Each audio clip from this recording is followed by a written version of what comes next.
Boa tarde a todos. Satisfação tê-los conosco aqui no estúdio Felino Alves de Jesus. Imagina, tô achando que eu estou lá na Rádio A Razão, na Sala Luiz Tomás. É porque nós estamos transmitindo ao vivo pelo YouTube e também pela Rádio A Razão, né? Então, é o hábito nosso de transmitir os programas pela...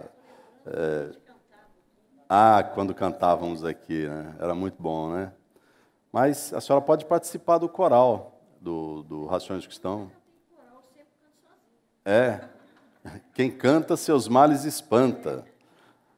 Muito bom. E boa tarde também aos amigos do YouTube, da Rádio A Razão. É um prazer tê-los aqui conosco.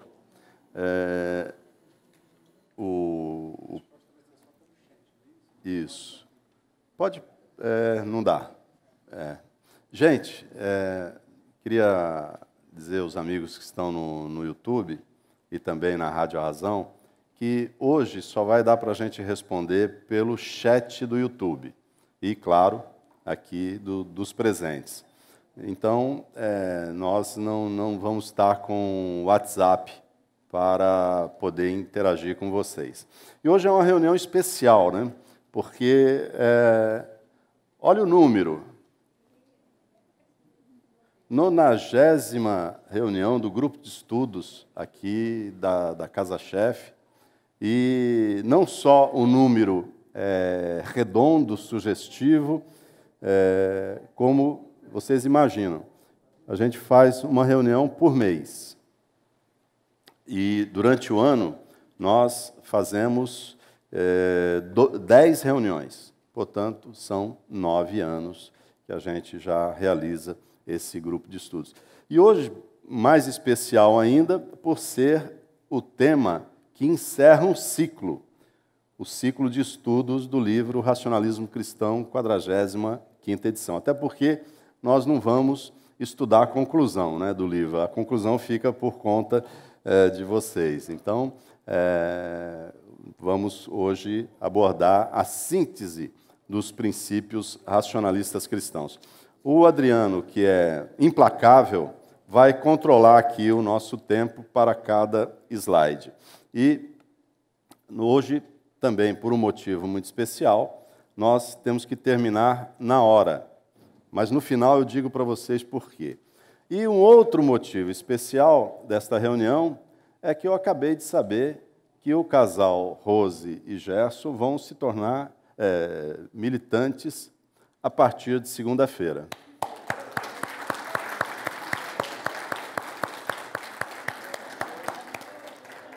Não vou dizer a idade deles, nem quanto tempo eles frequentam assiduamente o Racionalismo Cristão, mas, com certeza, muitos de vocês não tinham pensado de nascer ainda. Então, fique à vontade, porque eu tentei e não consegui. Bom, vamos trabalhar? Pessoal aí do YouTube, pessoal da Rádio A Razão, somente interajam conosco hoje pelo chat, tá? Em primeiro lugar, como sempre fazemos, a definição léxica. E nós tomamos aqui do tema o termo princípio, proposição lógica formada por um conjunto de verdades fundamentais sobre a qual se apoia todo o raciocínio, origem ou causa de uma ação. Na dedução, proposição filosófica que lhe serve de fundamento, elementos básicos e elementares de alguma ciência, disciplina, matéria. Ponto de vista ou modo de ver, convicção, opinião, tem seus princípios em relação à família e deles não abre mão, por exemplo. Então, temos aí a definição léxica que foi extraída do dicionário Michaelis na versão online. Acho que não tem discussão, né, gente? Mas dá para entender bem quando a gente fala em princípios racionalistas cristãos, pela definição léxica, acho que fica bem claro do que a gente vai falar hoje aqui, né? E a visão do racionalismo cristão para este tema ainda. Os princípios racionalistas cristãos são normas de conduta que, se adotadas e ajustadas às condições próprias, conduzem o ser humano ao êxito em seus empreendimentos e fazem com que ele tenha boa assistência espiritual. Interpretação do livro Racionalismo Cristão, 45ª edição, página 131.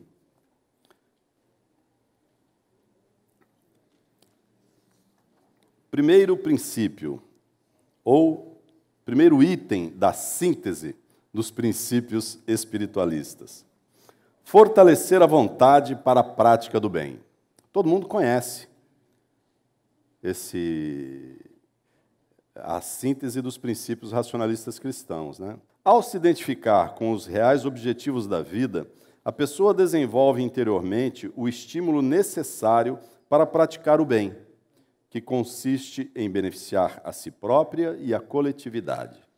À medida que recebe o influxo positivo de sua ação benfazeja, sente-se impelida a ampliar essa influência. Ser bom, auxiliar o semelhante, ter pensamentos positivos são atitudes que conduzem o ser humano a se ligar a correntes fluídicas benéficas, a se fortalecer espiritualmente, a evoluir cada vez mais. Isso está muito forte, está muito presente nos racionalistas cristãos, né, de que a gente tem que viver as duas vidas. Na verdade, é uma só, né, porque toda atitude nossa, porque toda ação nossa, ela é espiritual. Tudo que nós fazemos é espiritual. A matéria é meio, é campo de manifestação da força. Então, quando você fala que os reais objetivos da vida, você está dizendo tudo que a gente faz, né? A inteligência universal, através das suas partículas, das suas emanações, ela vai se desenvolvendo, vai se ampliando. Então, o que nós fazemos é sempre espiritual, porque senão, vou exagerar aqui um pouquinho, né?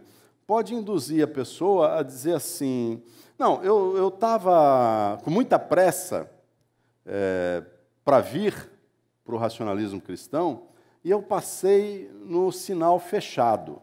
Mas isso é um assunto material, né? Porque é material? Alguém concorda que isso é material? Ou é uma atitude da índole da pessoa? E a índole não está no espírito? Então, alguma coisa justifica, a não ser que eu estivesse conduzindo uma pessoa para o hospital, vamos pensar em coisa boa para ter um filho, já pensaram em gente baleada aqui, né? Então, tudo é espiritual. Mas eu poderia te dar outros exemplos das pessoas tentando separar a vida em duas, entendeu? Que, na verdade, só tem uma, né? Mas vamos em frente? Item 2, identificar para poder repelir os maus pensamentos e fazer bom uso do livre-arbítrio. Este princípio revela a importância capital do conhecimento, sobretudo do autoconhecimento. Ao fazer uso adequado do livre-arbítrio, o indivíduo irradia pensamentos elevados, filtra os sentimentos, seleciona os ambientes que frequenta, sabedor de que a todo momento interage com correntes mentais que representam boas ou más intenções na exata razão de seus pensamentos e sentimentos. Então, quando o racionalismo cristão nos recomenda que nós devemos identificar para poder repelir o quê? Os maus pensamentos. E para que possamos fazer bom uso do livre-arbítrio. Mas como fazer isso?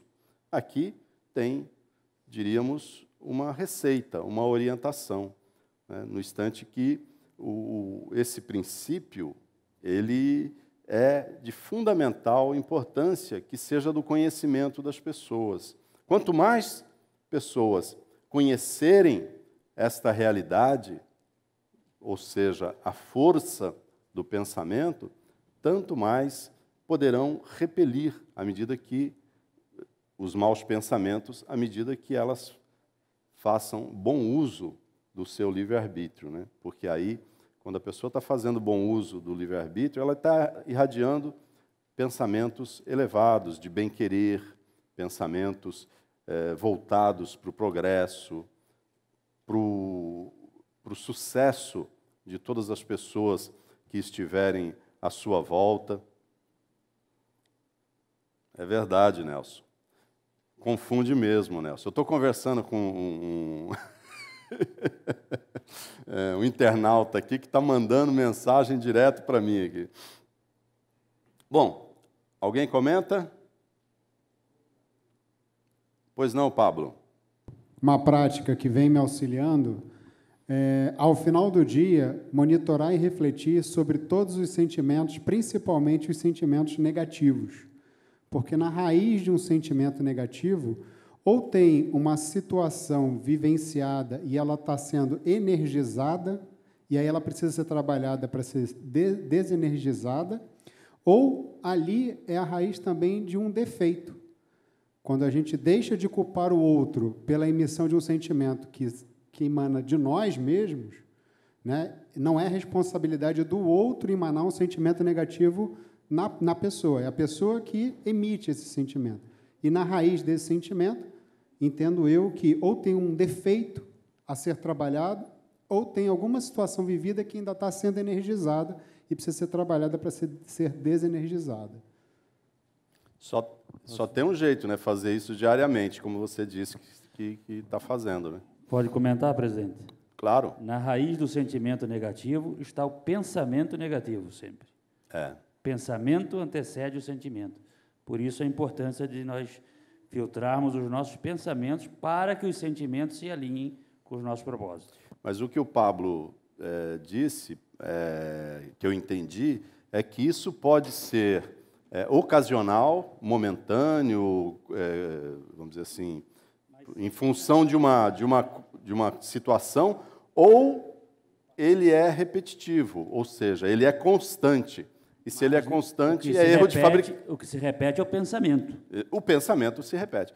O ponto em relação ao pensamento é que o pensamento ele é mais difícil de ser monitorado do que o sentimento. Lembrar de um pensamento, ao final do dia, quando você faz uma reflexão, eu entendo que seja um pouco mais difícil do que você lembrar de um sentimento que você teve. Aí, quando você busca aquele sentimento, você vai buscar o seu pensamento, que é lógico, sim, antes do sentimento, é o pensamento, sem dúvida. Para analisar o sentimento, tem que pensar.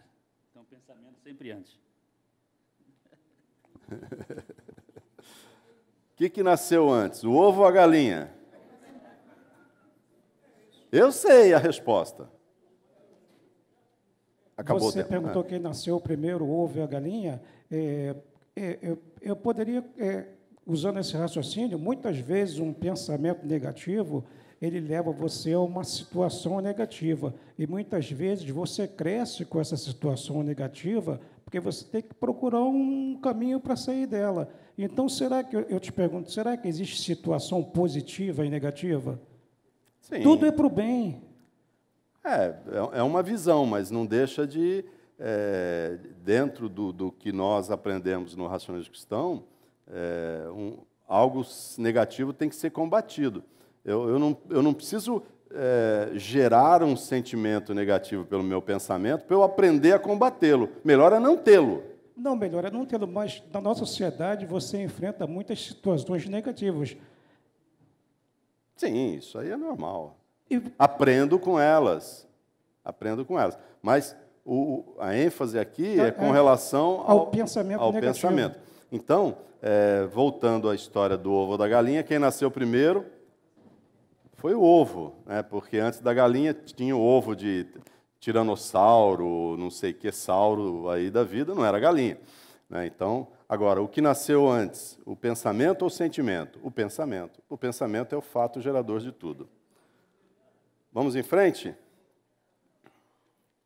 3.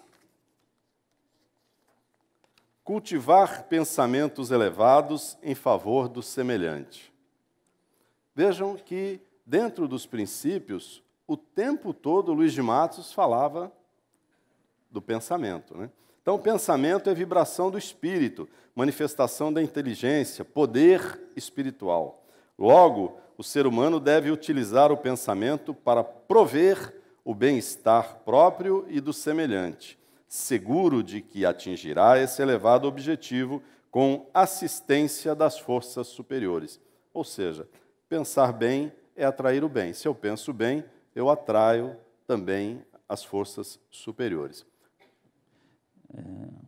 O João Carlos saúda ao senhor e a todos, deseja um excelente grupo de estudos e elogia a transmissão.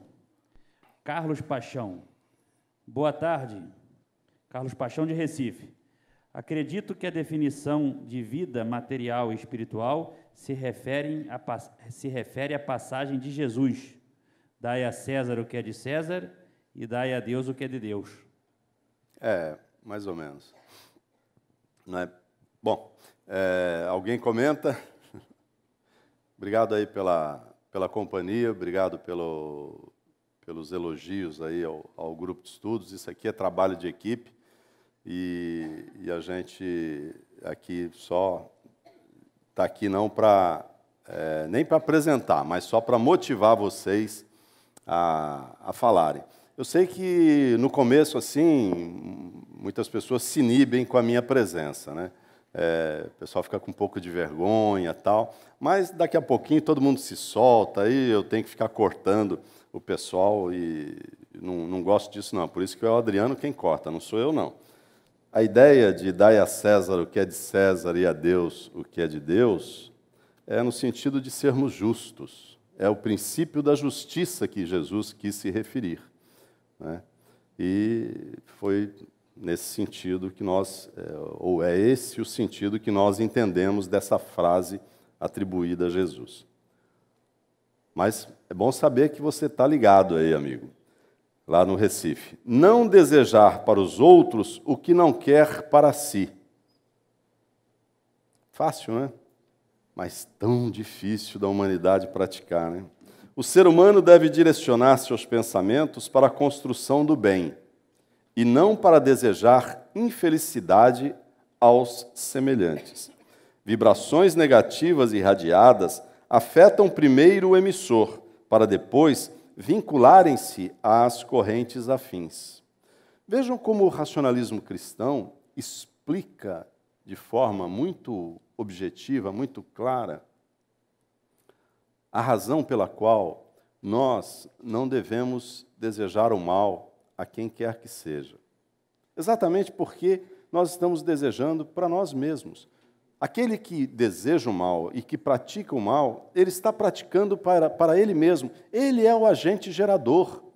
E ao ser o agente gerador, ou o primeiro emissor, como a gente diz aqui, ele se vincula às correntes com as quais ele está vibrando. Então, se uma pessoa deseja o mal ao outro, ela está, na realidade, desejando a ela mesma. E olha, não adianta se dizer esclarecido e pensar assim, eu não desejo mal a ninguém, mas eu sei que a pessoa vai ter aquilo que ela merece em função do que ela está praticando. É a mesma coisa. Pensar desse jeito é a mesma coisa que desejar o mal. Pelo contrário, quando alguém lhe fizer um desaforo, lhe desejar o mal ou lhe agredir com palavras, etc., deseje o bem a ela, irradie o bem por ela. Porque se você vai entrar na discussão, evidentemente que não vai ter um bom efeito naquele momento. Mas esse é o grande diferencial daqueles que realmente são esclarecidos. Estender auxílio a quem dele necessitar quando os meios e a oportunidade o permitirem, mas não contribuir para sustentar a ociosidade e os vícios de quem quer que seja. Praticar o bem é dever do ser humano espiritualmente esclarecido. Porém, com o auxílio estendido ao semelhante, não pode implicar na anulação dos valores do espírito. Esse auxílio deve ter o propósito de o soerguer com dignidade, a fim de que supere com valor e coragem as vicissitudes que estejam a enfrentar. Eu disse aqui no microfone, ensinar a pessoa a pescar, né? É aquele que a gente conversou aqui uma vez num grupo de estudos, até uma pessoa do chat te perguntou, o senhor é contra a caridade? Aí você falou, eu não sou contra a caridade, eu acho que a pessoa não deve estender a mão, porque está dizendo, fui eu que dei, deve ajudar de uma forma indireta, né? Essa história, praticar o bem. Essa história de caridade, ela é um pouco...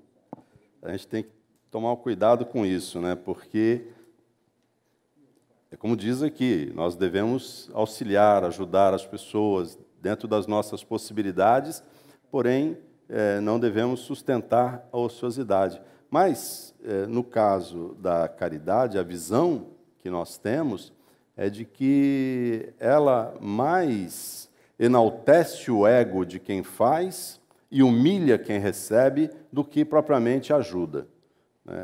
Então, é nesse sentido que a gente vê a sociedade praticando a caridade, né? E não para ajudar mesmo, e não de forma voluntária, e não de forma anônima, ajudando para que realmente soerga a pessoa daquele momento, daquela situação, daquela dificuldade, que é exatamente o que o texto diz, né?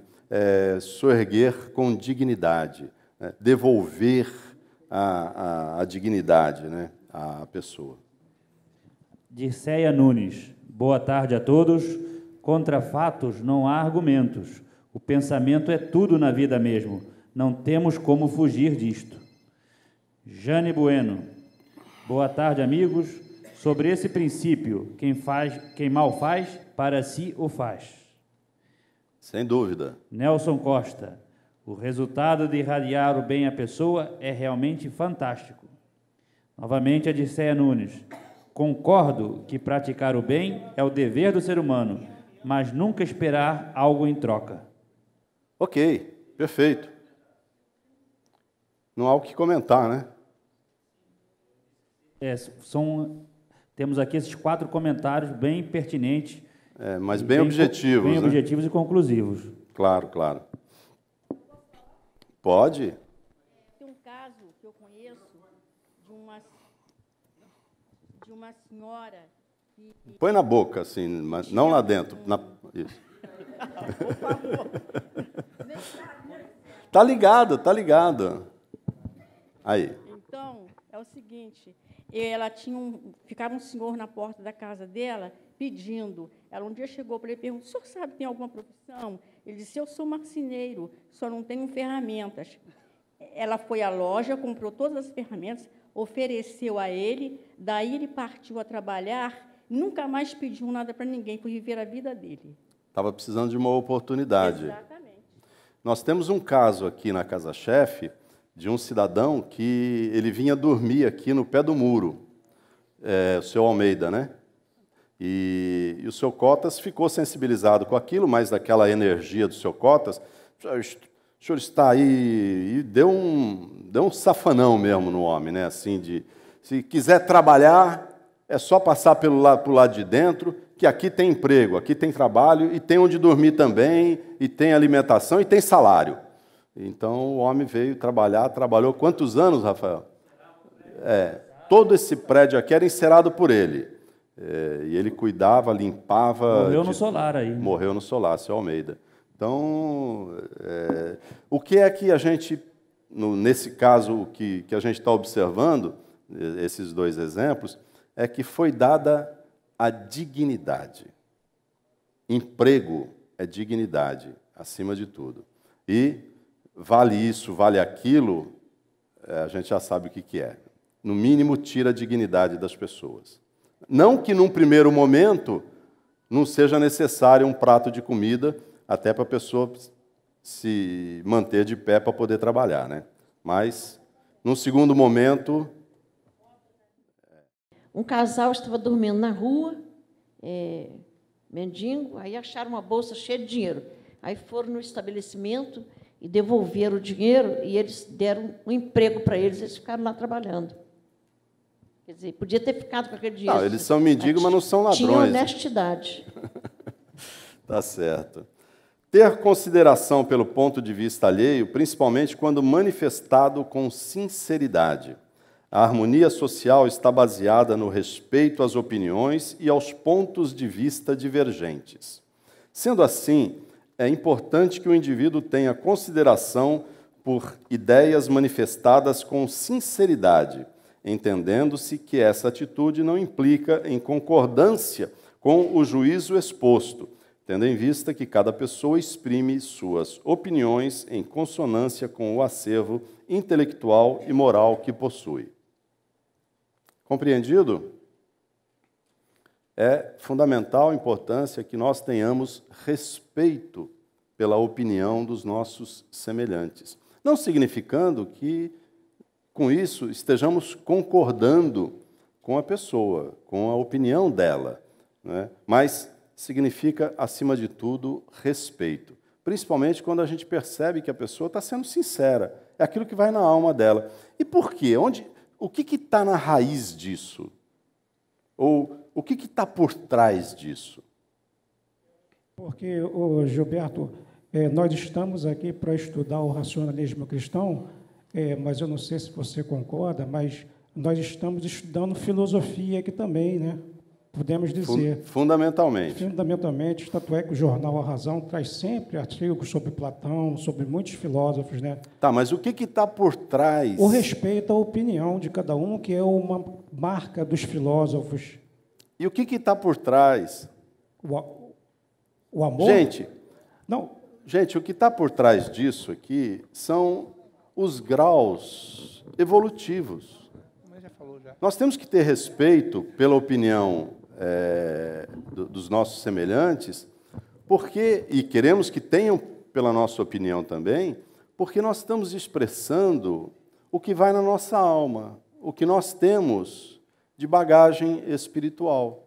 Portanto, isso é que está na raiz, né? O respeito é consequência disso. O que está na raiz desta consideração é exatamente o esclarecimento de que cada um possui um grau de evolução. Vamos em frente? Não se ligar pelo pensamento a pessoas maldosas, inconvenientes e psiquicamente desequilibradas. Através do pensamento, o ser humano não só emite, como atrai vibrações espirituais afins. Vibrações de pensamentos se propagam pela atmosfera fluídica da Terra. Ficam nela registradas, podendo ser percebidas e identificadas por espíritos obsessores, que se prevalecem dos indivíduos com iguais afinidades, intuindo-os para a prática dos vícios e desejos intemperados que tinham quando encarnados. Portanto, pensar em pessoa psiquicamente desequilibrada é ligar-se à sua má assistência espiritual. E não é só a pessoas, também a locais, a ambientes. Isto pesa, isto é algo que os mais sensíveis percebem quando há essa conexão e alguns chegam até a sentir calafrios, arrepios, né, por conta dessa conexão. Boa tarde. Boa tarde. Eu queria perguntar, quando essas pessoas, que não devemos nos ligar a elas pelo pensamento, fazem parte do nosso ambiente, temos que conviver com elas. Olha, não tem jeito, né, Lúcia? Não tem jeito, né? Agora, tem casos e casos, né? Então, aí cabe a cada um, utilizando-se dos seus atributos espirituais, aprender a se defender dessas invectivas, né? Então, e formar, porque também uma outra coisa que a gente aprende no Rações Cristãos é que a gente vai formando como que uma couraça fluídica no nosso entorno, né? Então, se a pessoa forma uma couraça fluídica no entorno dela, eu acho que ela minimiza essas situações. Direto, né? Principalmente em ambientes de trabalho. Ambientes de trabalho que você tem que ir lá todo dia para se defender, para defender o seu pão, você é obrigado a... Outra coisa, você falou que a pessoa não deve se ligar ao ambiente. No caso, assim, o viciado, o alcoólatra, ele não pode pensar no bar, que ele já vai correndo para lá, né? Perfeitamente. Ele é tragado. Então, Ok. Vamos em frente? Combater a maledicência. A maledicência é comportamento transitório, mas danifica gravemente o caráter do espírito encarnado, deixando marcas difíceis de serem removidas do seu corpo fluídico. Por outro lado, a boa conduta revela integridade moral do ser humano e inspira o semelhante para a prática do bem, com o consequente afastamento dos hábitos maléficos. Portanto, a pessoa deve empreender esforços para fortalecer seus valores através dos ensinamentos racionalistas cristãos, sendo essa condição essencial para a formação de exemplos virtuosos. É muito comum a gente ouvir assim, né? Olha, eu não queria falar, mas eu acho que aquela pessoa já falou. Também, faz parte do mesmo time, né? faz parte do mesmo time, maledicência e calúnia, né? Então, quer dizer que a pessoa... Ao caluniar, a pessoa está sendo maledicente. E a pessoa, o maledicente, ele já está te julgando previamente, né? Ele já está fazendo um julgamento de você, né? Também. Há uma ideia, inclusive, de que o maledicente, na verdade, ele se projeta na outra pessoa, né? Ele tem aquele sentimento, ele tem aquele comportamento. E ele... fulano está lá porque ele deve estar com interesse outro. É verdade. Quem é que tem isso arraigado de interesses escusos? O maledicente. E ele, então, se projeta na vítima dele. Você geralmente só fala daquilo que você conhece. Por exemplo, se você acusa um camarada de ser um ladrão, é porque você sabe o que é roubar e você sabe como roubar. Ou porque foi roubado também, né? Mais alguém comenta?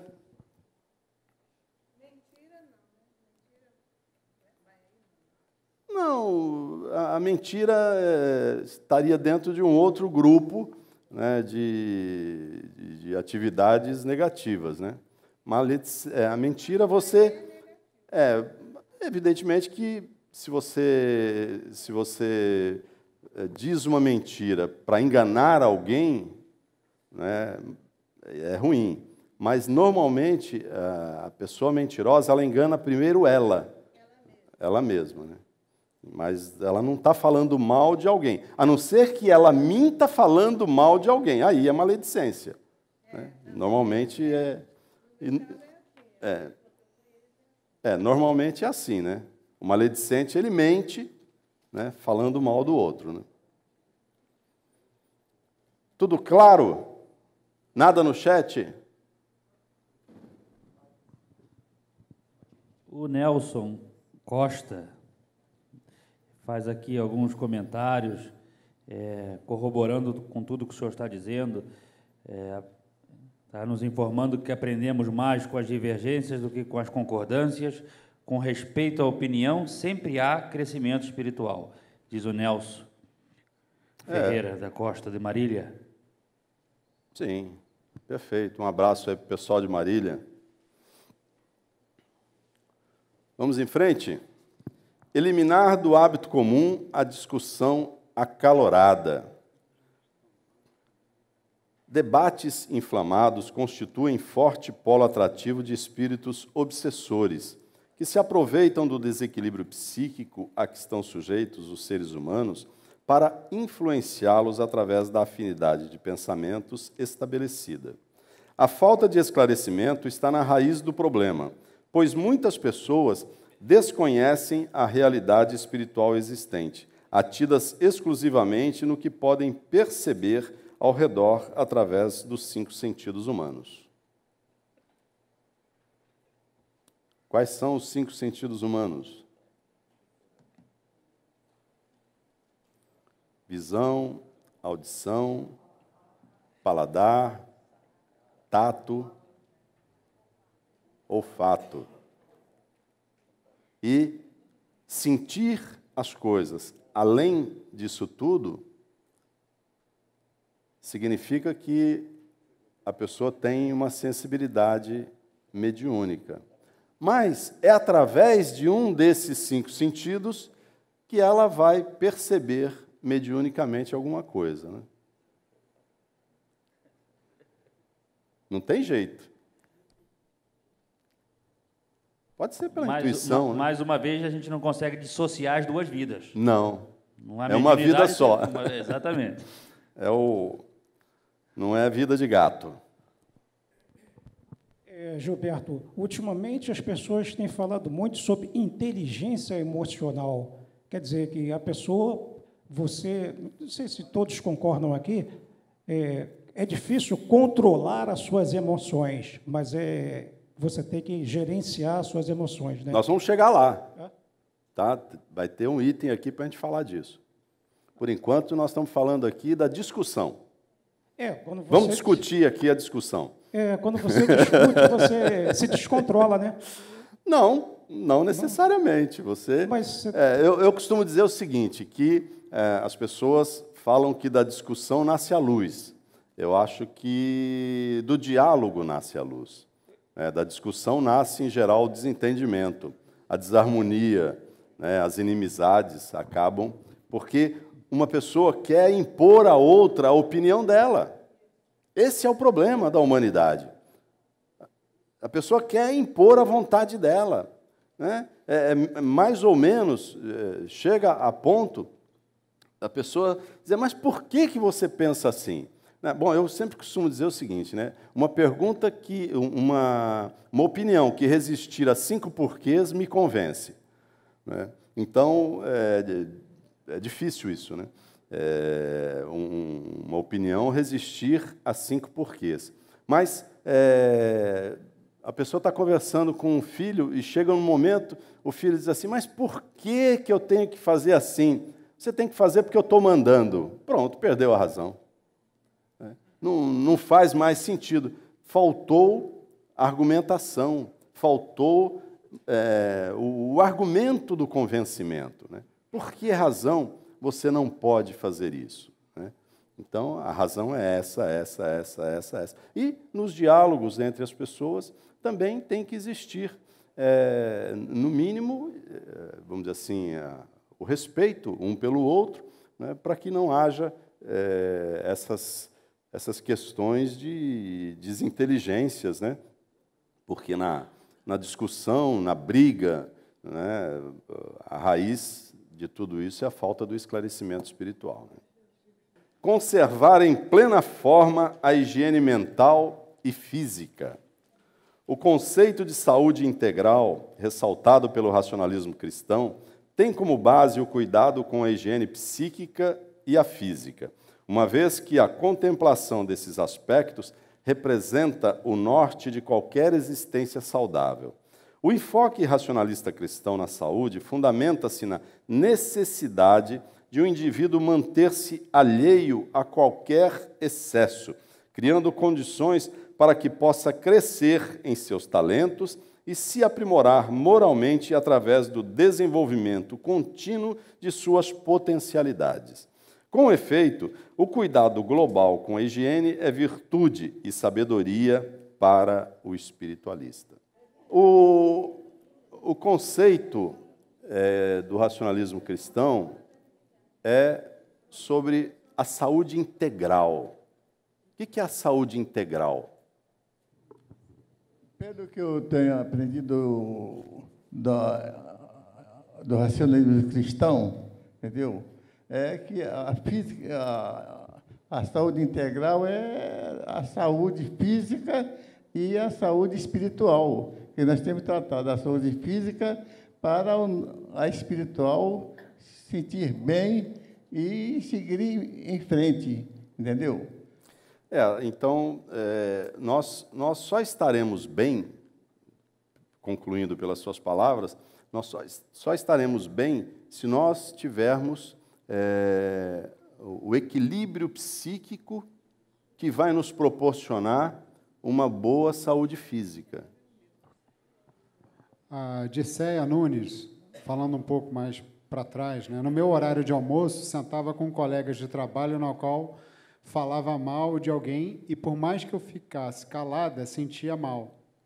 Procurei dentro do prédio um outro lugar para ficar, sozinha, e aproveitar para estudar as obras, sem criar nenhum tipo de inimizade. Ela conseguiu sair da situação e ela se conectava com aquela corrente, mesmo não participando do falar mal, a pessoa se sente mal. É o que falávamos aqui, da pessoa evitar esse tipo de ambiente, né? E a Dália Silva Ramos coloca: acho que onde há discussão estão os espíritos do astral inferior. Porque existe um delay, aí um tempo, entre o pessoal do YouTube com o que está sendo projetado aqui. Então, tem 10 segundos aí que o pessoal acaba comentando depois, né? Tá certo. Muito bom, mas é isso mesmo. E a Dirceia, ela arrumou uma forma inteligente, né, de se livrar daquela situação, né, e ter mais tempo para estudar a doutrina, cuidar dos gatos, etc. Vamos em frente?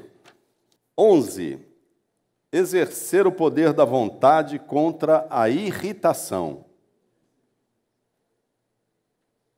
O exercício das virtudes morais enseja o desenvolvimento dos atributos do espírito, os quais constituem sua própria essência. Sendo a exaltação de ânimo inimiga do progresso em todos os seus aspectos, deve o indivíduo subjugar a irritação, utilizando conscientemente o valioso atributo da vontade. O esforço e a decisão no sentido do aperfeiçoamento espiritual, seja ele o da simplicidade ou da humildade, da disciplina dos sentidos e da imaginação, ou o do desapego das futilidades e banalidades habituais, promovem a fortaleza da vontade e, como consequência, a capacidade criativa na superação das dificuldades. Olha que tem texto aí para a gente discutir, hein? Quanta coisa que está sendo aqui afirmado, né, sobre como a gente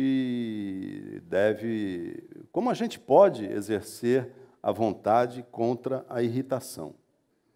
Bem, não precisa nem dizer que na irritação as pessoas se entregam, né, à ação de espíritos perturbadores. Faz mal para o seu organismo, se desequilibram, o coração dispara, o suor escorre, a pressão sobe, né? Para os hipertensos, então, é um veneno, pior que o sal. E no entanto, o racionalismo cristão nos orienta, né? Que maneira nós podemos trabalhar essa questão da irritação. Olha só, gente, muito importante isso aqui, ó. O esforço e a decisão, no sentido do aperfeiçoamento espiritual, e claro, né, está em exercer o poder da vontade para se conter com as irritações, seja ele o da simplicidade. Então, no sentido do aperfeiçoamento espiritual, nós temos que nos esforçarmos para sermos simples, humildes, disciplinarmos os nossos sentidos, a imaginação e praticarmos o desapego das futilidades e das banalidades habituais. O que é uma banalidade habitual? Banalidade, porque o camarada passou o carrinho de supermercado na sua frente, você pode ter outro caminho para tomar, você vai discutir com ele, te deu uma fechada. É uma banalidade, né? Não, o Luiz deu um bom exemplo, né, de banalidades habituais. Existem muitas outras que as pessoas praticam no dia a dia sem perceber, né, fazendo questão disso, daquilo outro, e, na verdade, aquilo não leva a nada. 12º, manter o equilíbrio das emoções na análise dos fatos, para não afetar a serenidade necessária. As solicitações, expectativas e pressões vivenciadas exigem esforço permanente do indivíduo para sustentar a harmonia emocional, a fim de se pôr sereno na análise criteriosa e realista dos fatos, examinando os pormenores, pesando os prós e os contras, identificando possibilidades e prevendo consequências. Entretanto, é imperioso penetrar nos domínios da espiritualidade, que permitem ao indivíduo contemplar a realidade da vida de um ponto de vista amplo e construtivo. Todos concordam? Que a gente tem que realmente pesar os prós e os contras, identificar possibilidades e prever consequências. O que a gente está fazendo nesse momento? Qual o atributo do espírito que a gente está usando para poder manter o equilíbrio das emoções, quando praticamos isso que nós entendemos ser fundamental para que possamos exercitar essa atividade? Estamos exercitando a lógica. Depende do que está sendo analisado, mas quando você analisa os prós e os contras de uma decisão que você está tomando, que você tem que tomar, e você, por consequência, avalia também aquilo que pode acontecer daquela decisão, e você diz, não, eu vou tomar essa decisão porque eu sei que vai ter esta consequência. Eu estou usando aí a lógica, né? Eu usei o raciocínio, né? Eu usei a inteligência, possível, né? E eu, então, tiro as conclusões. A conclusão é o raciocínio lógico. 2 e 2 sempre vão ser 5. Não. Mas aí pelo seu raciocínio, você vai ter sempre um desfecho positivo. 1 e 1 são 11. O seu raciocínio, você está se encaminhando sempre para um desfecho positivo, né? Usando a lógica, é o passo a passo, né? Pelo menos eu, agindo dessa maneira, eu me mantenho equilibrado nas emoções. Então, eu acho que o fundamento aí, o princípio, é eu não me desequilibrar na análise dos fatos. Até financeiramente, né? Tudo. 13.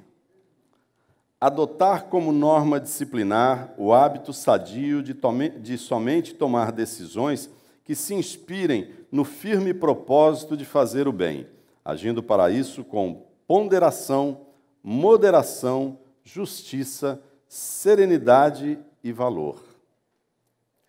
A prática do bem, como mecanismo propiciador de evolução, representa a meta da existência humana. É nessa perspectiva que consiste a centralidade da experiência espiritualista. Em última análise, os atos individuais e coletivos devem ter o bem como fim. A equidade e os valores éticos inspiram as decisões nobres, que mantêm e sustentam, vitalizam e equilibram o conjunto humano. Quanto mais pratica o bem, mais a pessoa se torna livre e consciente. O progresso na virtude, a disciplina do pensamento e o repúdio ao egoísmo permitem a tomada de decisões acertadas e dignas, que impactarão positivamente a vida de todos os envolvidos. É muito forte isso, né, gente? Mas, já dentro da síntese dos princípios, Luiz de Matos está dizendo, né, que a gente só deve tomar decisões que se inspirem, que estejam baseadas no firme propósito de se fazer o bem. E, para isso, temos que agir como um verdadeiro cristão, como ele dizia, né? Porque o cristão verdadeiro, ele é ponderado, moderado, justo, sereno e utiliza-se do valor que é a sua capacidade intrínseca que todos nós temos, né, de resolvermos problemas através da nossa própria capacidade. Bom, e aí, o tempo todo, o texto está nos conduzindo para os aspectos nobres, os aspectos do bem coletivo. Quando as pessoas visam somente o seu interesse, somente aquilo que elas acham que para elas tem valor, elas não estão num bom caminho. Então, todas as nossas decisões, além de, principalmente, quem está numa atividade de comando, de chefia, de liderança, uma grande preocupação que se deve ter é jamais cometer injustiça. Para isso, é preciso muita reflexão, porque, às vezes, o que para você está correto, para uma outra pessoa pode parecer injusto. Então, nessa situação, quem toma decisões deve sempre se colocar no lugar do outro. É a tal empatia, né? É o que eu costumo dizer, calce o sapato do outro e veja onde é que o calo está apertando, né? Ou seja, o que é que incomoda aquela pessoa, o que é que pode incomodar aquela pessoa. E aí você toma a decisão e, com certeza, a sua consciência não o atingirá por nenhuma ideia de injustiça.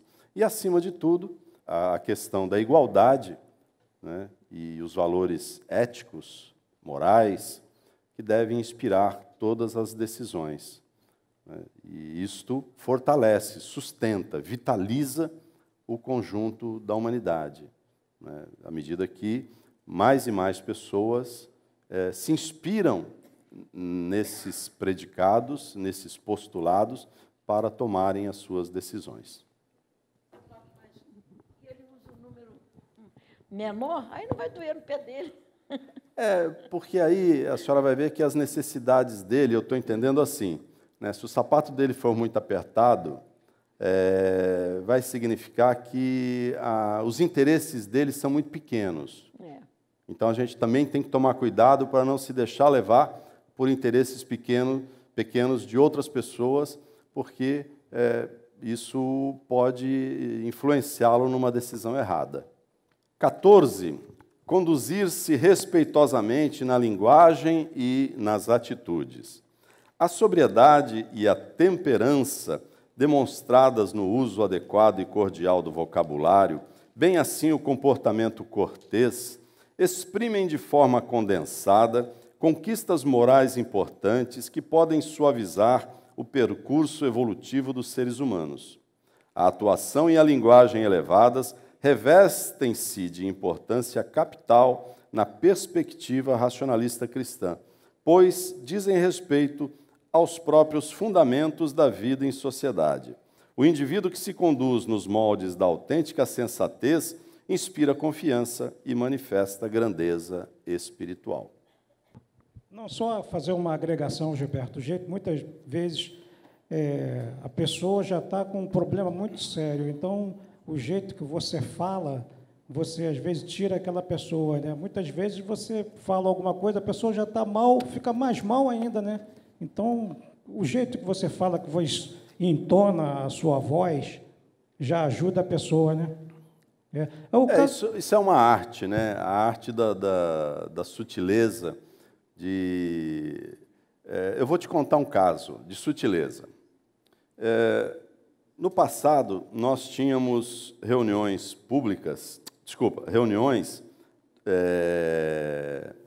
de leitura de doutrinações todos os domingos, pela manhã. 8 horas da manhã, eu não vi o dilúvio, mas pisei na lama. Então, a gente ia para a Casa Racionalista Cristã e o presidente lia uma doutrinação e comentava aquela doutrinação, que era precedida da limpeza psíquica. Então, e depois nos confraternizávamos, tal. E a essas reuniões iam militantes e assistentes. Então, era a nossa domingueira, vamos dizer assim.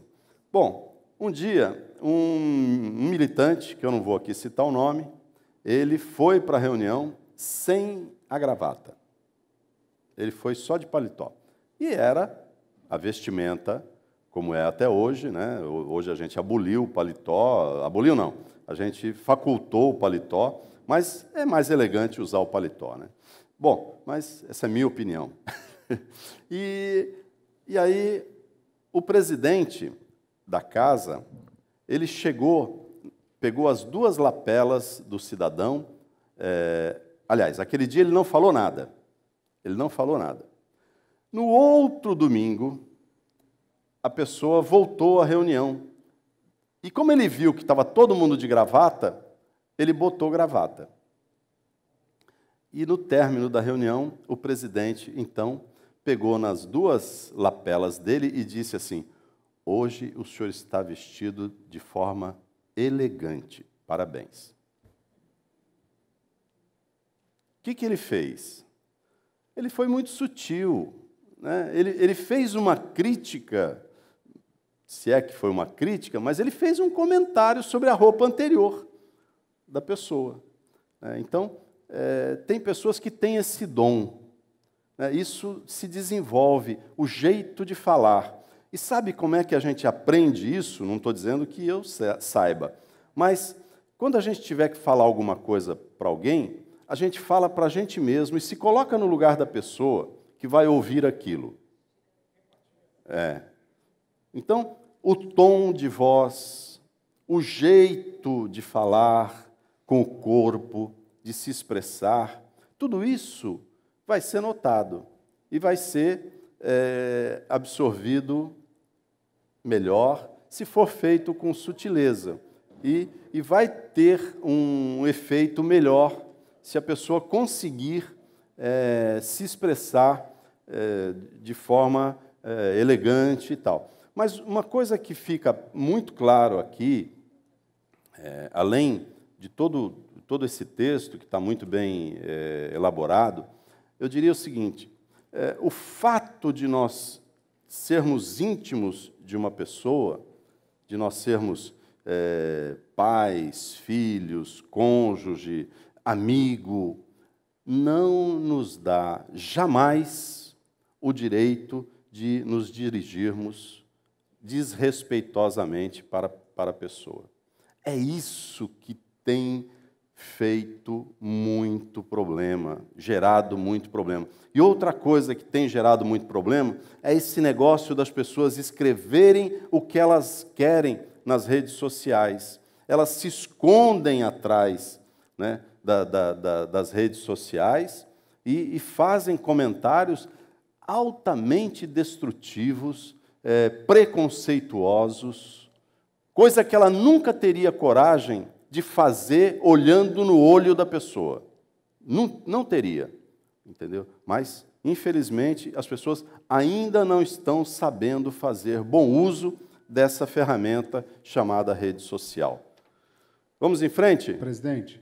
Oi? É curioso o senhor colocar isso, aproveitando esse momento, que o Humberto Boato, aqui pelo chat do YouTube, ele coloca que no item 14 se enquadra perfeitamente nas questões de uso da internet para manifestação de ideias e opiniões. Ele corrobora com o que o senhor está colocando aí. E ele está, o delay... ele comentou antes de eu falar. Então, tá certo, Humberto, um abraço para você. Humberto agora é doutrinador, né? Lá em Vitória, um bom doutrinador. Vamos em frente? Não descuidar da polidez e da pontualidade, por serem reflexos da boa educação. Que hora começa o grupo de estudos? 3 horas. E a reunião do grupo de militantes? 1h30. A gente faz uma reunião antes aqui, às 1h30, né, dos militantes aqui, para nos prepararmos aqui para vocês, formarmos uma boa corrente, na brincadeira. Então, começa às 1h30 da tarde. Né? Pontualidade e polidez, por reproduzirem precisamente a correta educação, não devem ser vistas como características específicas e peculiares a determinadas culturas. São, portanto, questões relacionadas às virtudes espirituais, adquiridas através de educação primorosa e de disciplina fundamentada no respeito próprio e ao semelhante. Em relação ao zelo nos compromissos assumidos, a pontualidade deve ser sempre observada. Impontualidade nas obrigações e insolência nas atitudes não podem ser consideradas como um estilo de vida, mas desvios morais que refletem desconsideração ao próximo. O texto é forte, mas é necessário. Porque vocês já viram uma reunião pública do racionalismo cristão começar mais ou menos lá pelas 8 horas? Ou começa pontualmente às 8 horas? Ou na casa-chefe, às 7h30? Lá em São João de Meriti, 8? Não. São João de Meriti é 7 horas. Vicente Carvalho, 8 horas. E vai por aí adiante. Não é 8h01, não é 7h59, né? Então, olha, o trânsito não atrasa para a gente começar. A gente sabe, olha, eu sei que lá para Jacarepaguá vai dar um trânsito danado, eu vou antes. Na verdade, às vezes chego muito mais cedo, né? Mas não importa. Então, é comum a gente ouvir desculpas. Olha, você desculpa, mas o trânsito estava terrível. Isso já virou moda. Virou o quê? Estilo de vida das pessoas. Marque uma festa para as 9 da noite. Nem o anfitrião está na festa, dependendo da cultura do lugar. Isso é falta de educação mesmo. Entendeu? Depende muito das pessoas quererem mudar. Enquanto as pessoas não quiserem mudar, elas vão ficar ofendidas pela crítica. Mas aí não evoluem. Alguém comenta? Não, eu não quero estar certo, não. Quem está certo é o relógio, eu não. Exatamente, Gilberto. Todo esse texto e todo o seu comentário prezando pela harmonia das coisas. Quando você tem uma boa harmonia, você tem as coisas funcionando perfeitamente, né? Como se fosse uma sinfônica, todos tocam. O Humberto Romanelli, secretário da filial São Paulo, ele dizia assim, né? Quanto mais perto se mora da igreja, mais tarde se chega na missa. Então, as pessoas que moram aqui perto, a gente...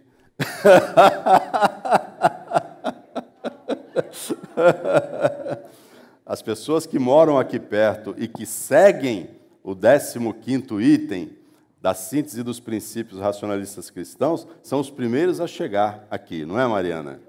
Pois é. Está vendo? Você não esperou molhar o bico? 16. Promover por todos os meios a longevidade, em atenção ao princípio de que a saúde do corpo depende do bom estado da alma. Eu ouvi uma frase esses dias sobre longevidade que eu achei fantástica. É uma receita muito simples, todos vocês podem seguir. Coma a metade, ande o dobro e ria o triplo. A conquista da saúde integral deve ser cultivada de forma racional pelo indivíduo, a fim de ensejar maiores possibilidades de interação, aprendizado e desenvolvimento das suas faculdades e dos seus atributos espirituais. A vida humana atinge atualmente elevados índices de longevidade. Todavia, considerando-se as leis evolutivas e suas associações, pode-se afirmar que o prolongamento da vida física e a lucidez são conquistas empreendidas pelos indivíduos capazes de harmonizar o equilíbrio orgânico com o psíquico.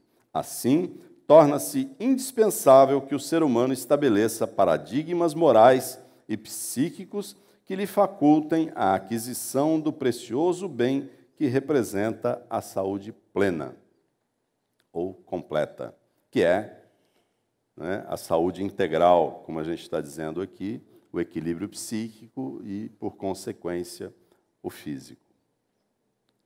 Alguém tem dúvida de como chegar aos 100 anos? Em vez de água, vinho todo dia. Um economista famoso, como é que era o nome dele? O Gudem? Carioca, né? Perguntaram para ele qual era o segredo dele da longevidade. Ele estava fazendo 100 anos. Ele disse: meu filho, água dá barro na barriga. Eu nunca tomei água, só tomo vinho. Não façam isso, hein, gente?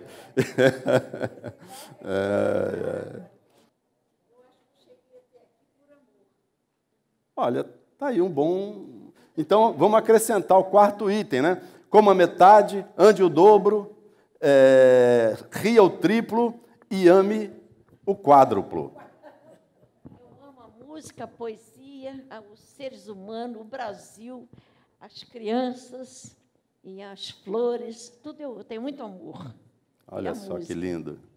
É porque isso está dentro da sua alma, por isso que a senhora olha para as coisas e vê beleza.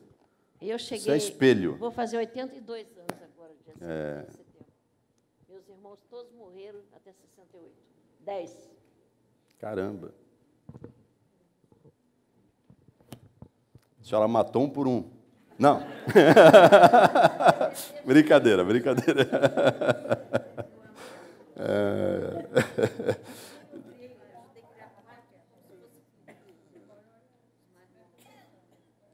Família. Quantos eram na família? Todo. 11. Só ficou a senhora? E a senhora não sente solidão? Não. Eu leio, vejo, ouço música, canto, trabalho, faço a minha comida, faço as minhas coisas, moro sozinha. A senhora pratica trabalhoterapia, ou mais conhecido como laborterapia? Muito bom, parabéns. Estou chegando aos 82. Mas isso aí, a senhora vai aos 100 tranquila. Não, o corpo está meio quebrado já, mas a cabeça... O corpo está arroz de terceira, mas a mente... Umas 30.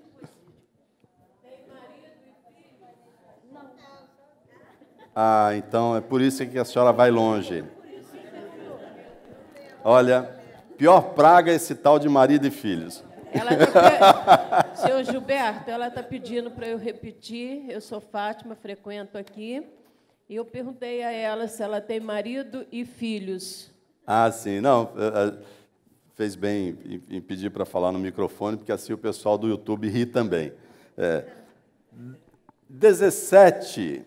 Cultivar permanentemente o bom humor, que nós acabamos de fazer aqui, por meio do qual as células orgânicas recebem influências salutares. O bom humor é um sinalizador do otimismo e da inteligência.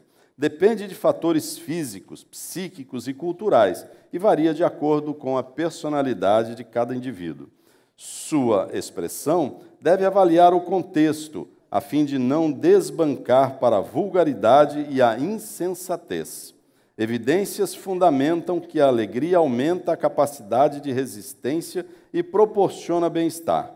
Além disso, se é certo que o descontentamento abala o sistema imunológico, também é certo que as substâncias químicas liberadas durante o riso melhoram as defesas do organismo. A serotonina, o que mais que libera aí? Quando a gente ri, né? Não tem coisa melhor do que rir, mas não rir do outro. Rir para o outro é diferente. Gracejos não são bem-vindos. O inglês, o povo inglês, que tem eles têm por cultura, eles sempre fazem piadas deles mesmos, eles sempre estão se diminuindo, né? Eles nunca fazem piada dos outros, né? Diferentemente de um povo latino que a gente conhece aqui, num país que fica aqui na América do Sul, né? A gente está sempre tirando onda com os outros, né? Certa vez, eu já contei essa história várias vezes, mas o nosso público é dinâmico, né? Certa vez, um camarada falou para o Luiz de Matos assim: comendador, o senhor é um pouco estranho, né?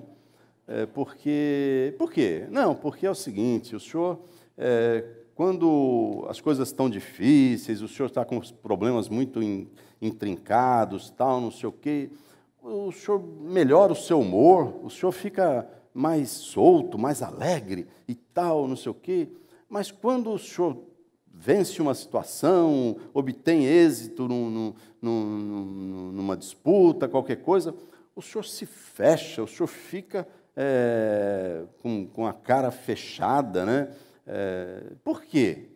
Ele falou assim: olha, porque quando eu estou com um problema, o bom humor, ele renova as células, ele faz com que eu pense melhor e tal, não sei o quê. E quando eu estou feliz, eu me fecho para não me vai descer, né?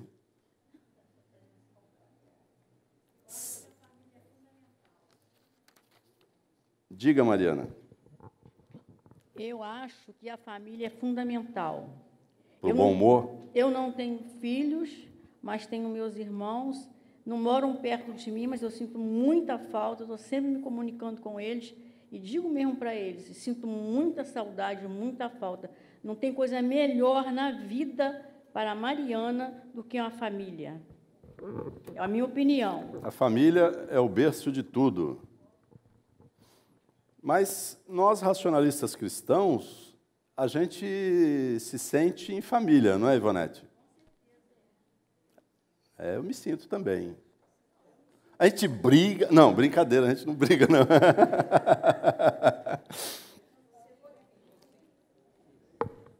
Pode? Diga, Lúcia. Oi, boa tarde, meu nome é Lúcia.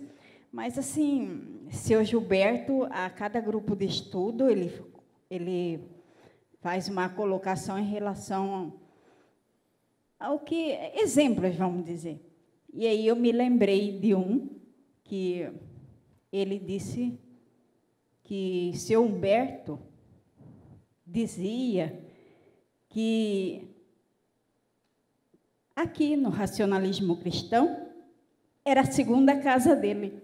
Ele falou isso, falava isso várias vezes.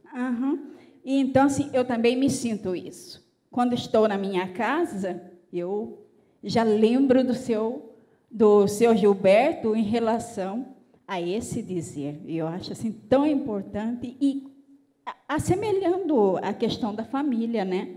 Que acabou de ressaltar aí, né? Então, aqui realmente, e em outras casas também, segundo a família.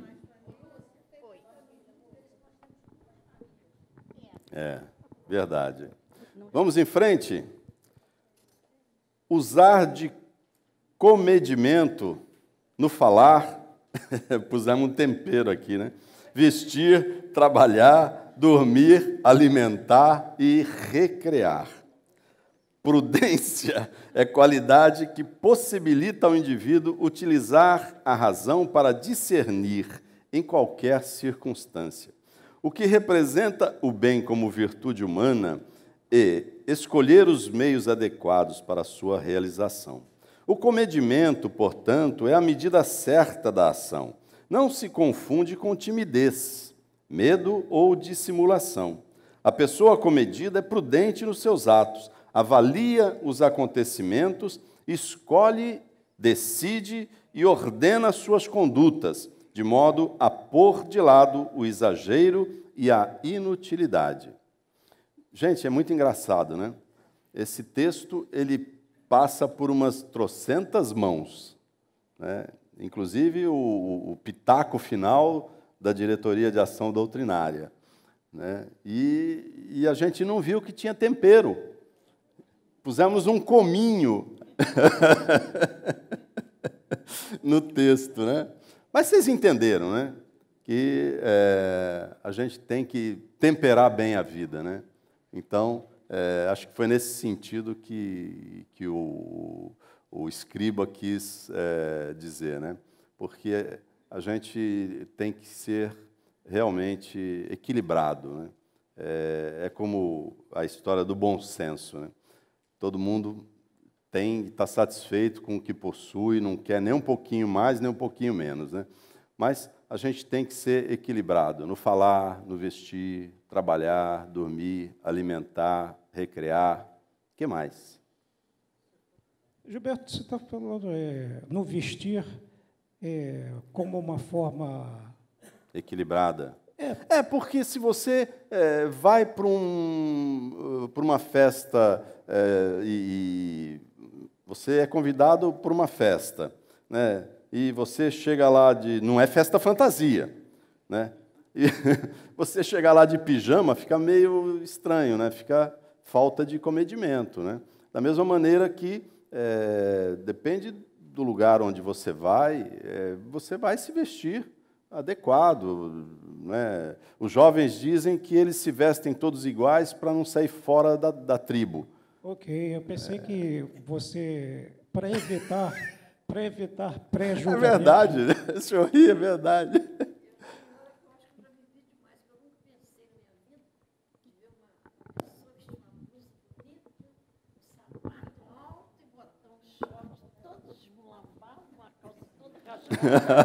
E é moda. Uma festa.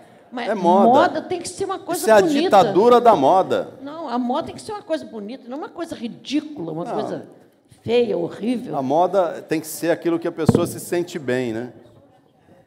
Então, entendeu a razão do vestir, do comedimento no vestir? Entendi, né? Porque as pessoas geralmente te julgam muito pela marca da sua camisa também, né? Pois é, né? Isso é muito triste, né? As pessoas julgarem pelas aparências, né? Mas, enfim.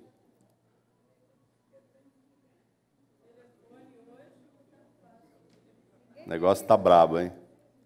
Nós vamos, no próximo grupo de estudos, a gente vai colocar uma cestinha lá e dizer, deposite o seu celular aqui.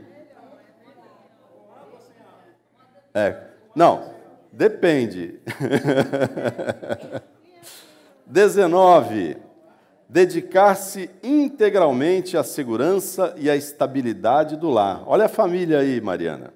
A família é a unidade básica da sociedade, é o núcleo onde são exercitadas a tolerância e a compreensão. Os pais assumem a responsabilidade pela educação moral dos filhos e, unidos pelo amor, pela tolerância e compreensão, superam as dificuldades familiares. Ao estimularem a vontade da prole, direcionando-a para o bem, contribuem para a sua evolução espiritual. O equilíbrio psíquico dos componentes do lar é fundamental para a harmonia e o bem-estar da família e, portanto, para o seu progresso e de toda a sociedade. Então, tudo que nós vivenciamos na família se reflete na sociedade. Daí a grande responsabilidade dos educadores, que somos nós, os pais, aqueles que tiveram a oportunidade de ter filhos. Eu acho que é os exemplos, né? Os exemplos. Bom, de casa. primeiro lugar, você devia agradecer aos seus pais pela beleza, né? Foram eles que te fizeram linda assim, né? Obrigada. Eu acho que é o exemplo que a família traz pra gente, né? Os exemplos de casa, que a gente reproduz fora de casa. Olha só. Os bons exemplos. É isso mesmo, né? Eu lembro de um casal amigo, isso tem quase 40 anos, nós saímos para jantar, comer uma pizza, e o garoto tinha uns 7 anos, 6 anos, né? O garoto, hoje deve estar com 40 e tantos anos, ele arrotou na mesa, né? E o pai disse, menino, que falta de educação, não faça isso. Ele falou, pai, você faz isso em casa. Criança é sincera. Fala, Humberto, tudo bem? 20. Apurar ao máximo o sentimento fraternal da amizade para com as pessoas de bem, com a finalidade de intensificar a corrente harmônica a fim do planeta, em benefício comum. O dia a dia na Terra não é fácil para os seus habitantes, porque existem muitos percalços a serem superados com valor e coragem. Os seres humanos se agrupam naturalmente por interesses afins. A amizade verdadeira, portanto, é um bem precioso, pois é no convívio com os amigos autênticos que as pessoas encontram apoio, lealdade e sinceridade, cada qual aprendendo, ensinando e doando o melhor de si ao grupo. Assim, são ampliadas as qualidades morais do acervo espiritual e se intensificam as correntes vibratórias harmônicas em benefício da coletividade. Que é bem o que nós estamos fazendo aqui hoje, não é verdade?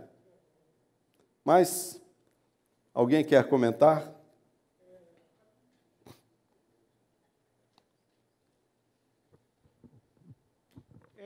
Já que você falou nesse espaço aqui, Gilberto, com o aumento da população, que muitos prognósticos dizem que a população vai aumentar, e um dos principais problemas que teremos no planeta é o da convivência com o outro.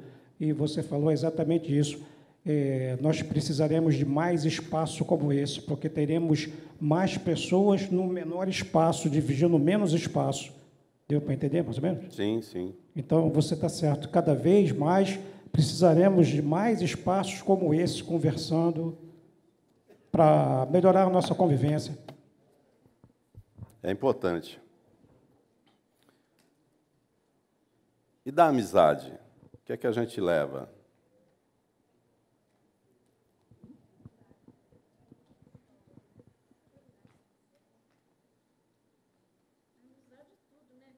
Alguém? A senhora que gosta de poesia, a senhora lembra do poema do Camilo Castelo Branco sobre os 140 amigos? Eu lembro. Lembra? É curtinho, diga aí.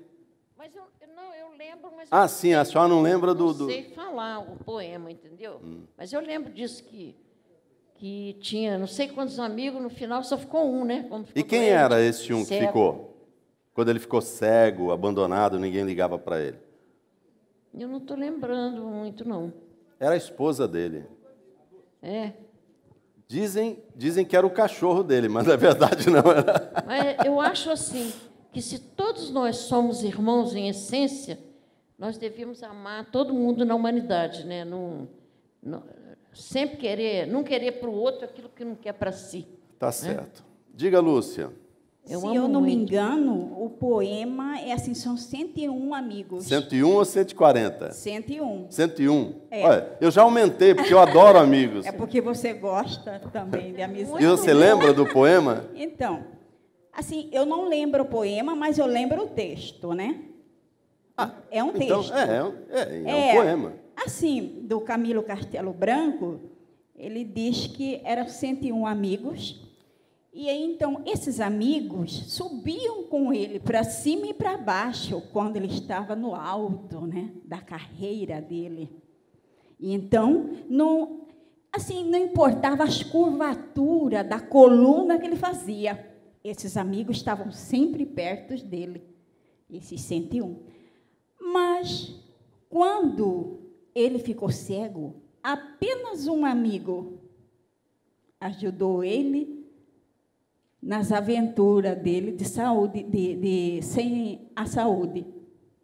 Foi o que eu pude ler, né? Um pequeno trecho, mas eu não sabia, seu Gilberto, que era a esposa dele. Era. Gente, olha, tá mais aqui, uma aprendizagem. Amigos, 110 ou talvez mais já contei. Vaidades eu sentia. 110. Supus que sobre a terra não havia mais ditoso mortal entre os mortais.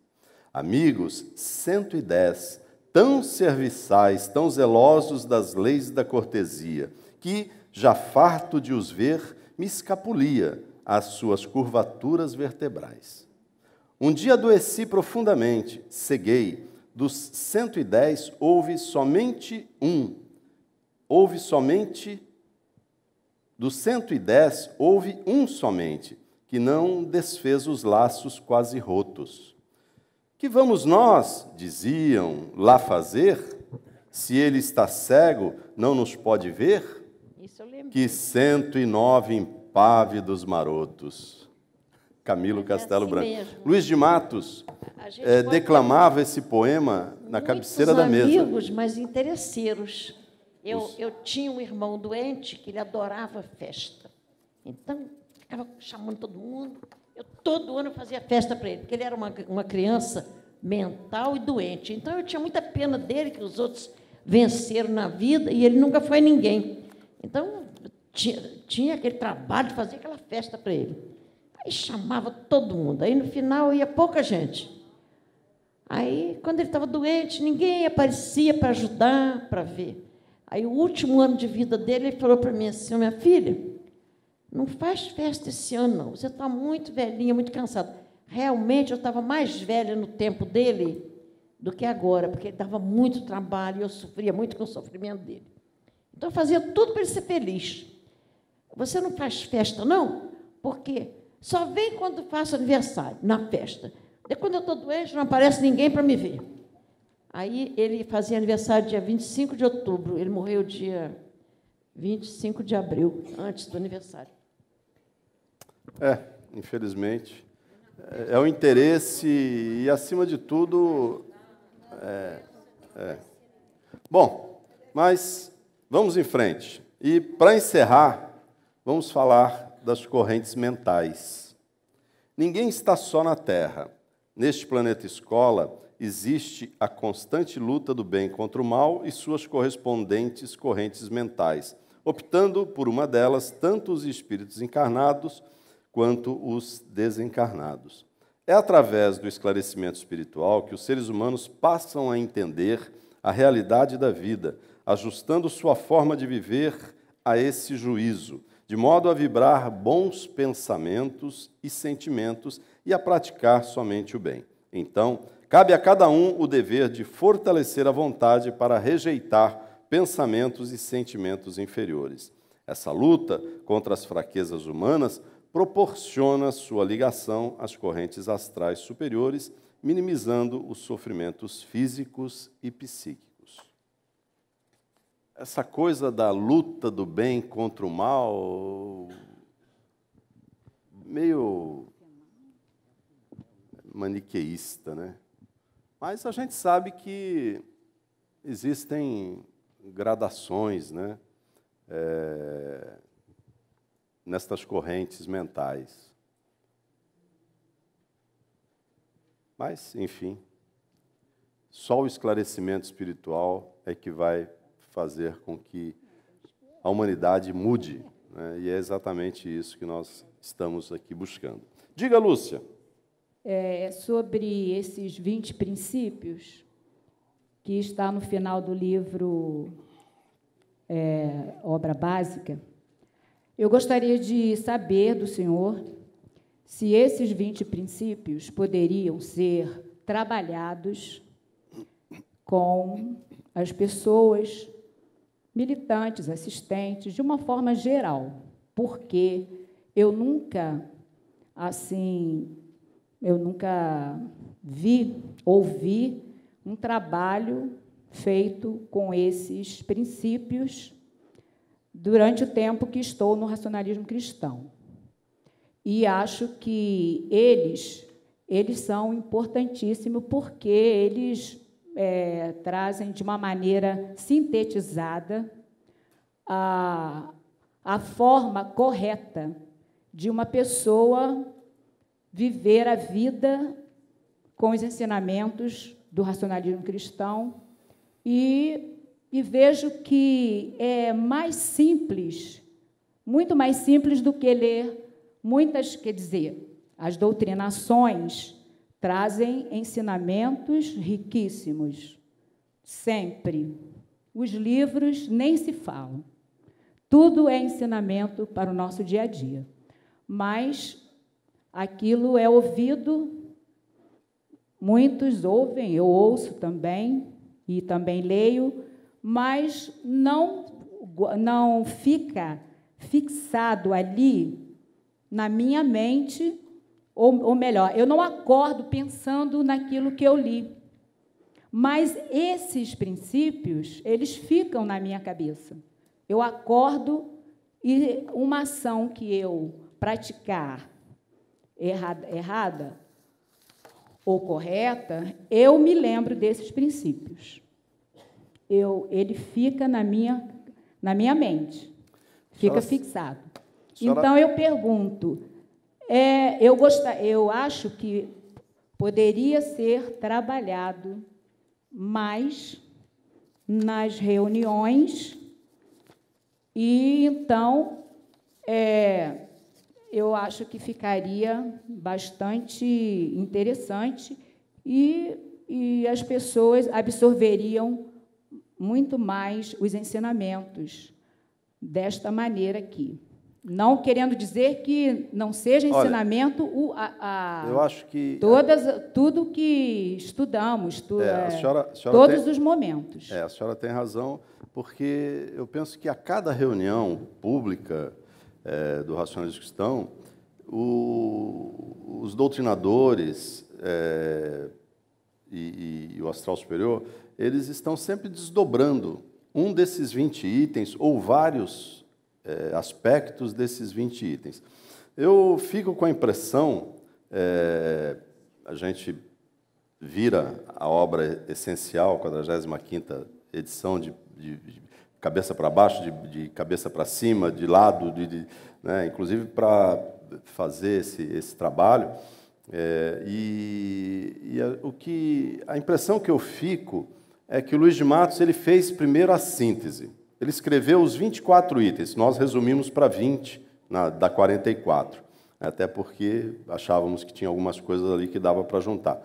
Mas a impressão que dá é que o Luiz de Matos ele escreveu a síntese dos princípios racionalistas cristãos e depois ele foi escrever o livro, né? Porque elas resumem de forma muito inteligente o que vamos dizer assim, a receita para um espírito, um ser encarnado, se bem conduzir no planeta Terra.